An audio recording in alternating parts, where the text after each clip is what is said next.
Hi everyone, we're going to talk about backup, and I'm going to give you the sequence that's important to me that I use almost all the time. Different horses may have to have a slightly different approach, but from the skeleton it pretty much goes like this. There are 5 identifiable things that I'm looking for in a backup. 1, I want my horse soft. He doesn't have to move, I want him soft. Soft in his face, soft to what will be the rein.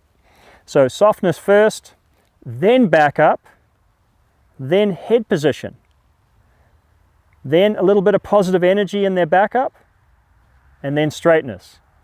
So as we break that down, getting them soft is a pretty important thing. And if I don't get my horse soft in the beginning, it's going to take a lot longer for me to get him soft during the movement. So if I'm starting a young horse here, I'll often, right at the beginning, even the first day, just pick up and see if I can't just get a little softening there, okay? And oftentimes these horses, they might have a little bit of opposition to, well, just about everything. So rather than elicit opposition there, I might just see, can I just move their head side to side, and they're more likely to soften there, and just for a moment, just do that. Of course, the release comes like that. So I wouldn't even ask them to tuck their nose or to think backwards at that point while I've got that opposition. Can they just start to learn, just by me moving that from side to side? They'll often drop the head and tuck the nose a little bit. And that might be a starting point. And softness isn't just a fashion or something that feels good. If they're not soft on the rein, it's really hard to get the rein connected to the feet.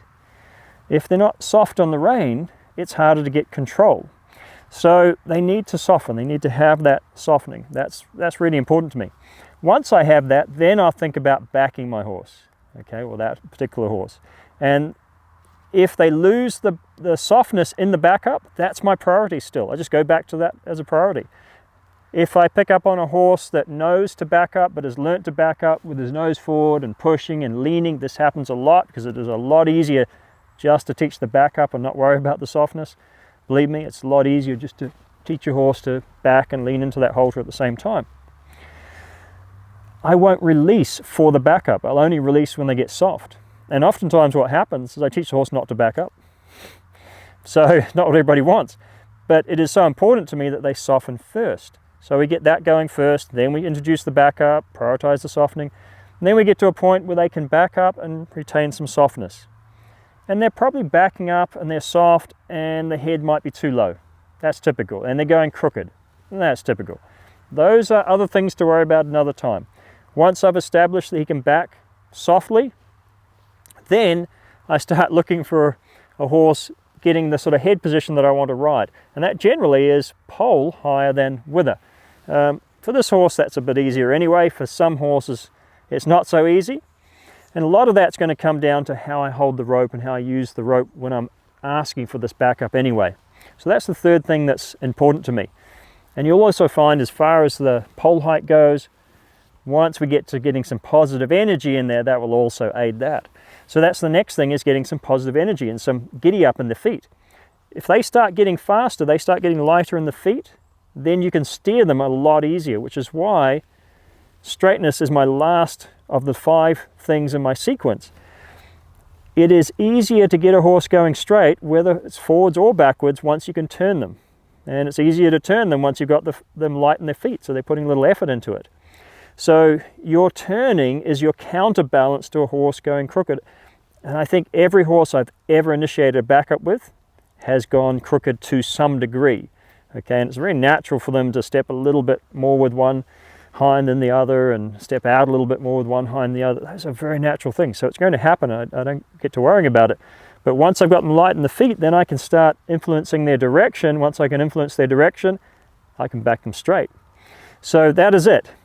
So the first thing here, when you think about backing up, is getting that softness and having them carrying it through into motion.